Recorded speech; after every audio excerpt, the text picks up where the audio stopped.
Alexandre Dumas's The Count of Monte Cristo.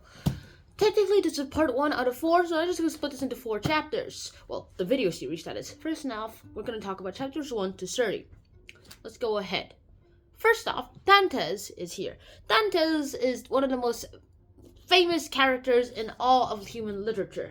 Edmond Dantes, technically a French guy, he's all like, okay, I'm gonna have the best time of my life. I just got promoted to work, so I'm the boss of a ship, and I'm about to marry the love of my life, and then I'm just gonna get the happiest thing ever. And then suddenly your enemies are all like, you are terrible, we want that job, and we want that girl. And one guy's just drunk and has no idea what's happening, and so they throw him in, and they send a letter, and that makes them throw into jail. And that throws them into jail, and they're all like, yes, I will be captain of the ship, mister, while he's in prison. And he's all like, fine, I don't care. And then the other guy's all like, okay, well, tell me when you change your mind. And 6 months later, she changes her mind. Treachery! And the third guy is all like, I am not going to be a part of this. The fourth guy is technically the jailer. And the jailer is all like, alright, you're good to go just as soon as I have the letter. Oh my god! The letter is supposed to be sent to my father. And if this letter is sent there, then he will know that Napoleon's coming, and I will be in so much big trouble, and he'll be dead.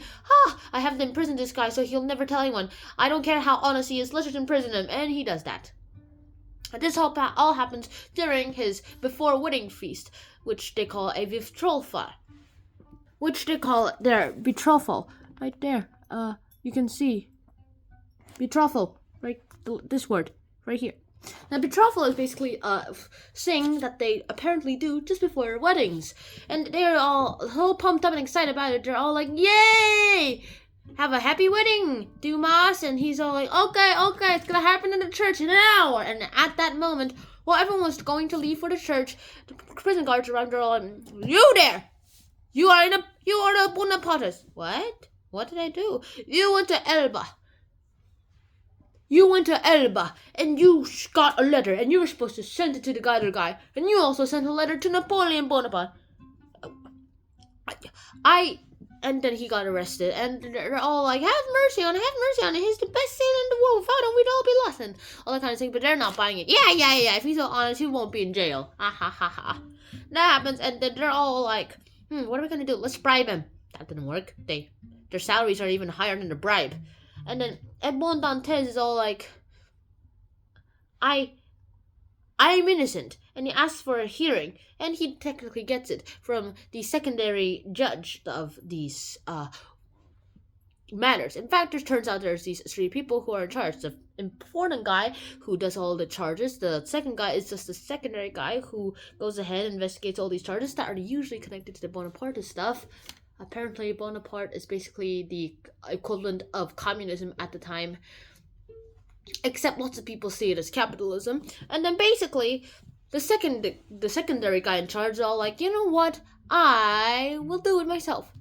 He goes ahead, and they're all like, okay, you're free to go just as soon I see that letter. You have the letter already. Oh, do I? Oh, no, it's sent to my father. That's inside of him. And he's all like, do not tell anyone else about the letter. Please, I'm begging you. And he's all like, sure, but why are you begging to me? I'm not begging to you. I'm just pleading with you not to tell anyone about the letter. He's all like, and Dante's all like, okay, well, seems honest. He destroyed the letter in my case. That's good, isn't it? It's for me, not him, right? That happens, and then he's sent to Chateau d'If, which apparently is a prison for political prisoners only.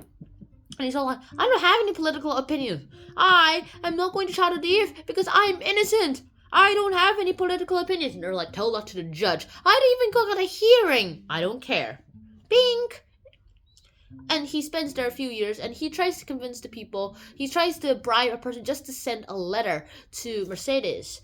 And he's all like, my salary is $1,000. Like, apparently 1,000 of those currencies a year. And it's kind of useless to just get a bribe of 100 stuff to risk for a job that has 1,000 stuff. So no. Sorry, but no. He's all like, yeah, and he becomes mad, and he does become mad. In fact, that's probably the only thing he's ever done. Then he's sent off to the dungeon saying he's mad, and then the inspector's all like, "Are you mad?" "No, I just want a hearing." "Well, unfortunately, that is impossible." "Well, can I just have a hearing? That's the only thing I want. My food is satisfying enough. This is very bad for a prison, but good enough for a prison. And, well, I just want the judge." And he's all like, "Whatever. But I'll see what I can do. I'll try to free you, in fact. At least, at most, July 30th or sometime that time." And he's all like, thank you. That happens, and he counts the days. And July 30th comes and nothing happens. Wong, wong, wong, wong. He's all like, I cannot trust these people. Ah! And he actually becomes mad. Then one day, he decides to stop eating. And suddenly, a few days after doing that, underneath him, he hears the sound of someone tunneling. And then he tunnels down, talks to that guy. The guy's like, I am number 27. He's like, you don't trust me, do you? Yeah. And then they contact each other for a while. And then he realizes this is the abbot, the mad abbot. And he's all like, I'm not mad. I know history and stuff. I just want to escape. I don't know why I was put in here. All I had was good knowledge. I'm pretty sure. Also, after looking at how big brain the abbot is and problem solving, like he has like a 4,000 IQ. It's probably because of his IQ day in prison. Like, this guy can become so smart that he can outsmart even Napoleon Bonaparte. That means he can kill all of us, and then we'll all be doomed to the guillotine. Robespierre would probably say, but no, to dungeons. That happens. They're in the dungeons, and they're all like, yeah, I do not like this. In fact, it's kind of impossible to escape from yourself, so this is useless. I'm gonna say bye right now. He's like, wait, let me go with you. Then teach me whatever you know. And he's all like, fine. And he teaches Dantes all about mathematics and philosophy, history, sciences, all that, as much as he can, because, well, you can get the fundamentals, but you can't get everything in theory or in practical usage in like 2 years. And so 2 years pass, and throughout that time, they keep digging. And they finally realize, haha, we're there! And then he gets a seizure and is like, quick, put me up. After you think I'm dead, put some 8 to 10 drops of this red liquid into me. Right now! And he starts spasming. A whole 2 hours pass. And then, certainly, when he was sure that this guy seemed dead, he put in 10 drops in his mouth. And he's like, please wake up, please wake up, please wake up. It took another hour and a half for him to wake up. He's like, you're alive! And he's all like, I actually expected you to betray me and go get the guard. Are you kidding me? You're basically a father figure to me right now. It's like, well, thank you for not killing, for not abandoning me, but this is the last time I can have a spasm and survive it. Now, the third time that happens, I will die. It's a hereditary disease. My father died on the third spasm. My grandpa died on the third spasm. My grandpa's grandpa also died on the third spasm. Well, this time, you will not die on the third spasm. In fact, I will swim with you to Monte Cristo with you on my back. You know how heavy it is for a man. And then they go ahead and start talking in maths and sciences and, well, like, Dante's trying to not abandon the abbé. And then the abbé expands for the last time, and boom, he's dead. And yeah, and Dumas is all like, oh no, I mean, and then Dantes is all like, what am I gonna do? Oh wait, I have a big brain idea. He hides in the corner and he waits for the jailers to be like, let's just leave this guy here and take for him later. They put him in a beanbag and then they go check Dantes. Dantes comes back in just in time. And they see him skulking. You're mad. That happens, and then a few hours later, he decides to put the plan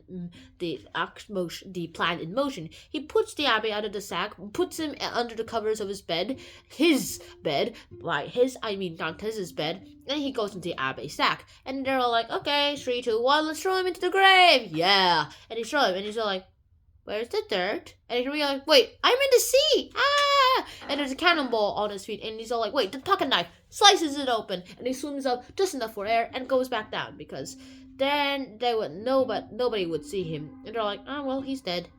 And then they realize, oh, shoot, Dantes has escaped! Dantes has escaped! The abbé is still here! Wee. And yeah, the second day, however, Dantes basically goes ahead and meets a bunch of smugglers. He works with them for a while, and then he swims to Monte Cristo Island. And the Monte Cristo Island is like, the treasure, nice, jackpot, people. And he decides to call himself Sinbad Sailor, and he goes off to port. And there, he makes himself a yacht. Well, he buys a yacht, to be honest, with a secret. After commissioning that, the secret compartment is built in the yacht. That happens.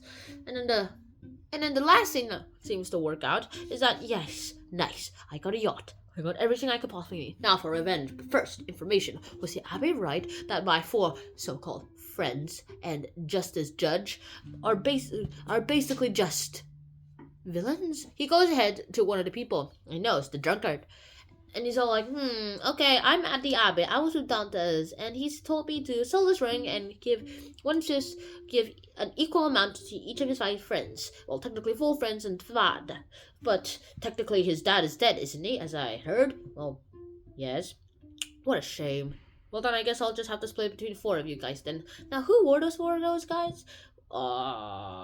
Me, them, and his fiancée. And they're all like, okay, now, it's also kind of sus because I saw it in the Annunciation letter myself, and it's all lies, to be honest, from what Dante says. And I know he's honest. He's not corrupt enough yet. He's 19 years old when he came in, so he'll always act like he's 19 years old. That happens. And so tell me the story of how he got imprisoned in the letter. And he's all like, no. What about no? You're like, I'll off. Then no ring for you. Fine, I'll tell you the story. He tells them the whole story after he was pressured by his wife. And he's all like, tells the whole blabbing story. And he's all like, well, I had nothing to do with it. I thought they destroyed it. And then I tried to call out. But then they said, if they somehow find Dantes guilty, then we will be blamed to be Bonapartists too. So keep quiet. And I did. Well, and after all that explanation and thinking, take the ring, my friend. After hearing your story, there's only one friend that Dantes has. Well, technically 2. His dad and you. But his dad is dead, so you take the whole share of the ring. And we know that the Abbé is Dantes, and we know that the ring is real. And they're all like, how expensive is this? 55 for 50,000 francs? This little thing? Yeah, it is. The box is also expensive too, if you want to. Wow, people, let's go. And his wife is like, why are you so stupid? What are you talking about? That ring could be fake. Well, we'll find out soon enough. And he goes ahead to find out if the ring is a fake. And he went off to sell it at the price of 55,000 francs. We have no idea what happened to him.